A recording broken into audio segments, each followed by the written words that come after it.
Smith was one of the most successful motorcycle racers of the 80s. In the California desert last weekend, the race to crown his successor was on. Seems Dan has traded his handlebars for a steering wheel.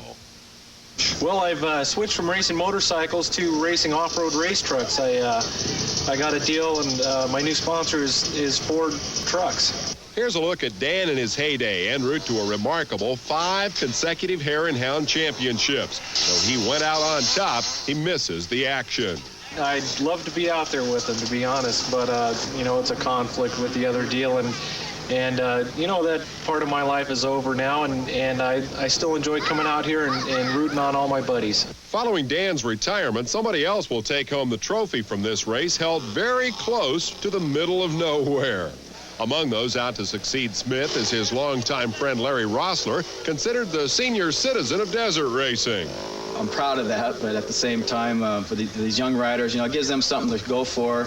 I still been beating them pretty regularly, so it's you know, it's still fun for me. It's very challenging. You know, I work out and ride and practice harder now than I've ever. So I figure a couple more years, you know, then I'll just retire, maybe jump in a truck like Dan Smith. As Rossler and a few hundred of his close friends go to the line, it's worth noting that this is the 38th annual Check Chase, organized by the legendary Checkers Motorcycle Club. It's a dead-engine start. And if yours takes more than one kick like this guy, you're stuck in the dust. As you can see in the view from this staging area, there is a lot of dust as these rugged adventurers begin their 120-mile journey across the arid Mojave Desert.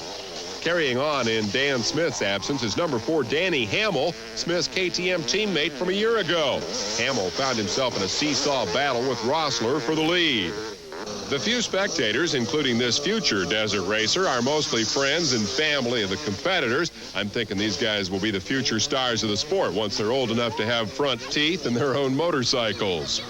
Ted Honeycutt chased the leaders despite sinus problems that cut his wind. The good news is it didn't hurt his concentration, and he was able to dodge that wandering pickup truck. At the finish line, the sound of an approaching engine. And have a look at where they put that finish line. Beat your brains out across 120 miles of desert, and then you have to navigate a rock pile to get to the checkered flag. The guy who got there first was Danny Hamill.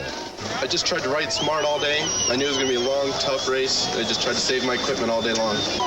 My bike's working really good. Worked really close with KTM, and they get me all set up, and my bikes just are excellent. I couldn't ask for anything more there. Now watch what happens behind Dan as he listens to the next question. To maintain off-road riding